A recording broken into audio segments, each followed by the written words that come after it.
السلام علیکم رحمۃ اللہ وبرکاتہ۔ بسم اللہ الرحمن الرحیم۔ کائنات کی تاریخ میں ایک ایسی رات بھی آئی جب وقت تھم گیا، زنجیر ہلتی رہی اور بستر گرم رہا، لیکن اللہ کے محبوب صلی اللہ علیہ وسلم مکان سے لامکان تک کا سفر مکمل کر کے واپس بھی آ گئے۔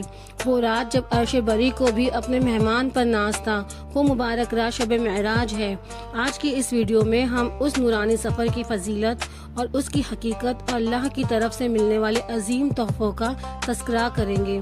اگر آپ ایمان کو تازہ کرنے والا یہ واقعہ مکمل جاننا چاہتے ہیں تو جڑے رہیے ہمارے ساتھ۔ اس رات حضرت جبرائیل علیہ السلام اللہ کا پیغام لے کر نبی کریم صلی اللہ علیہ وسلم کی بارگاہ میں حاضر ہوئے۔ یہ سفر 2 حصوں پر مشتمل تھا۔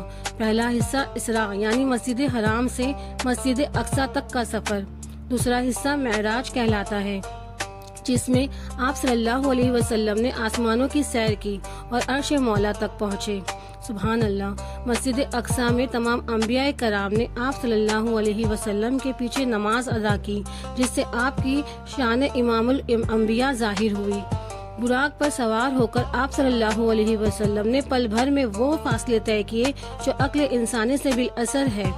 ہر آسمان پر آپ صلی اللہ علیہ وسلم کی ملاقات مختلف انبیاء کرام سے ہوئی، جنہوں نے آپ کا والہانہ استقبال کیا۔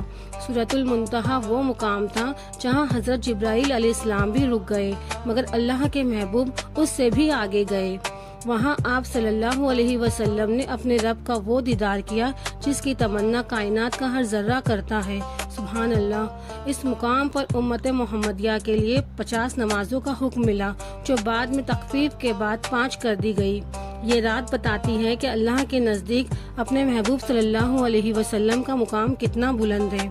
معراج کا سب سے بڑا تحفہ نماز ہے، جسے حضور صلی اللہ علیہ وسلم نے اپنی آنکھوں کی ٹھنڈک قرار دیا۔ حدیث مبارکہ کے مطابق نماز مومن کی معراج ہے، یعنی ہم سجدے میں اللہ کے سب سے قریب ہوتے ہیں۔ اس رات اللہ تعالی نے اپنی قدرت کی بڑی بڑی نشانیاں اپنے حبیب کو دکھائی۔ شب معراج ہمیں یہ پیغام دیتی ہے کہ اللہ کی رحمت سے کبھی مایوس نہیں ہونا چاہیے، وہ ناممکن کو بھی ممکن بنا دیتا ہے۔ بے شک اس رات کی گئی دعائیں رد نہیں ہوتی، کیونکہ یہ رب اور اس کے بندے کے درمیان خاص قربت کی رات ہے۔ بزرگوں کا فرمان ہے کہ اس رات نفل عبادات، استغفار اور درود و سلام کی کثرت کرنی چاہیے۔ یہ رات صرف ایک واقعہ نہیں بلکہ ایک معجزہ ہے جو قیامت تک آنے والے انسانوں کے لیے ہدایت کا ذریعہ ہے۔ اس عظیم سفر کے دوران نبی کریم صلی اللہ علیہ وسلم کو جنت اور دوزخ کے نظارے بھی کروائے گئے۔ آپ صلی اللہ علیہ وسلم نے دیکھا کہ جنت میں نیکوکاروں کے لیے کیسے کیسے انعامات تیار کیے گئے ہیں، وہیں دوزخ کے ہولناک مناظر دیکھے۔ آپ صلی اللہ علیہ وسلم نے اپنی امت کے گناہ گاروں کے لیے مغفرت کی دعا کی۔ معراج کی رات اللہ تعالیٰ نے امت محمدیہ کے لیے 3 بڑے اعزازات عطا فرمائے۔ پہلا 5 نمازیں، دوسرا سورہ بقرہ کی آخری آیات، اور تیسرا یہ کہ آپ کی امت کے کبیرہ گناہ بھی معاف کیے جا سکتے ہیں اگر سچی توبہ کی جائے۔ جب آپ صلی اللہ علیہ وسلم سدرۃ المنتہا پر پہنچے تو وہاں کی خوبصورتی اور نورانیت بیان سے باہر تھی۔ اللہ تعالیٰ نے اپنے محبوب صلی اللہ علیہ وسلم سے اس طرح کلام فرمایا جیسے 2 دوست ایک دوسرے سے قریب ہو کر باتیں کرتے ہیں۔ سبحان اللہ۔ یہ وہ مقام تھا جہاں کائنات کی حدیں ختم ہو جاتی ہے اور صرف رب کا نور باقی رہتا ہے۔ آپ صلی اللہ علیہ وسلم کا واپس تشریف لانا بھی ایک بڑا معجزہ تھا، کیونکہ اتنے طویل سفر کے باوجود ابھی وضو کا پانی بہہ رہا تھا۔ جب صبح ہوئی اور آپ صلی اللہ علیہ وسلم نے اس واقعہ کا ذکر کیا تو کفار مکہ نے اسے جھٹلانے کی کوشش کی، لیکن حضرت ابو بکر صدیق رضی اللہ تعالی عنہ نے بغیر دیکھے تصدیق کی، اسی لیے آپ کو صدیق کا لقب ملا۔ شب معراج ایمان والوں کے لیے یقین اور محبت کا امتحان تھی۔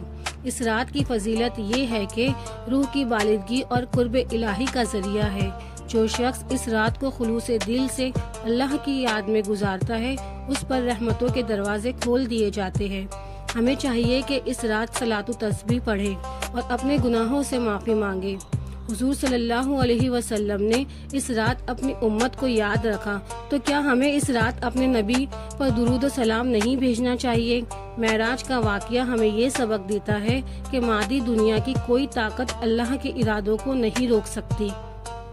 یہ سائنس اور عقل سے بالاثر ایک روحانی سفر ہے جو صرف عشق رسول صلی اللہ علیہ وسلم سے سمجھا جا سکتا ہے۔ اللہ نے اس رات اپنے حبیب کو وہ راز بتائے جو کسی اور نبی یا فرشتے کو نہیں معلوم۔ آج کے دور میں جب ہم پریشانیوں میں گھرے ہیں، معراج کا پیغام ہمیں یہ امید دلاتا ہے کہ گھر میں نماز جو معراج کا تحفہ ہے، اسے قائم کرنا ہی اس رات کا اصل حق ادا کرنا ہے۔ اے اللہ، ہمیں اس مبارک رات کے صدقے اپنے دین پر ثابت قدم رکھ اور خاتمہ ایمان پر فرما۔ اس رات کی ہر گھڑی میں نور چھپا ہے، بس ہمیں اسے ڈھونڈنے والی نظر چاہیے۔ معراج کا سفر انسانیت کو بلندی اور عظمت کا درس دیتا ہے۔ یاد رکھیے، جو اللہ کا ہو جاتا ہے، اللہ پوری کائنات کو اس کے قدموں میں کر دیتا ہے۔ شب معراج کی فضیلت اتنی زیادہ ہے کہ دفتر کے دفتر بھر جائے مگر تذکرہ ختم نہ ہو۔ ہمیں چاہیے کہ ہم نہ صرف خود اس سے فیض پائے بلکہ اپنی نسلوں کو بھی یہ واقعہ سنائے۔ ہر مسلمان کے دل میں معراج کی تڑپ ہونی چاہیے، یعنی اللہ سے ملاقات کا شوق۔ اس ویڈیو کا مقصد صرف معلومات دینا نہیں بلکہ ہمارے سوئے ہوئے ایمان کو جگانا ہے۔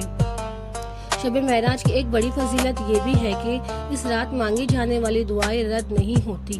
روایت میں آتا ہے کہ جو شخص اس مبارک رات میں اللہ سے سچے دل سے توبہ کرتا ہے، اللہ اس کے پچھلے تمام گناہ معاف فرما دیتا ہے۔ اس رات کی ایک خاص دعا جو بزرگ بتاتے ہیں وہ یہ ہے کہ اے اللہ، میں تجھ سے معراج کے اسرار کے مشاہدے کے وسیلے سے سوال کرتی ہوں کہ میرے دل کو اپنی محبت سے بھر دے۔ اس رات میں درود ابراہیم کی کثرت کرنا بہت بڑی فضیلت کا باعث ہے۔ اگر کوئی شخص کسی بڑی مصیبت میں ہو تو اسے چاہیے کہ اس رات غسل کر کے 2 رکعت نماز حاجت پڑھے اور رو کر دعا کرے۔ حضور صلی اللہ علیہ وسلم نے اس رات اپنی امت کے کمزور لوگوں کے لیے خاص رعایتیں اور بخشش کی خوشخبری حاصل کی تھی۔ فضیلت کی ایک بات یہ بھی ہے کہ اس رات کا ایک ایک لمحہ اللہ کی رحمت کی بارش کا ہوتا ہے جو مانگنے والوں کی جھولیاں بھر دیتا ہے۔ علماء فرماتے ہیں کہ اس رات کی دعا میں اپنی دنیا کے ساتھ ساتھ آخرت کی بھلائی بھی مانگنی چاہیے، کیونکہ معراج کا اصل مقصد ہی آخرت کی کامیابی دکھانا تھا۔ اے اللہ، اس مبارک رات کے صدقے جتنے لوگ یہ ویڈیو دیکھ رہے ہیں ان کی جائز دعاؤں کو قبول فرما، ہمارے رزق میں برکت عطا فرما، ہمیں بیماریوں سے شفا اور ہماری نمازوں کو ہمارے لیے معراج بنا دے۔ آمین یا رب العالمین۔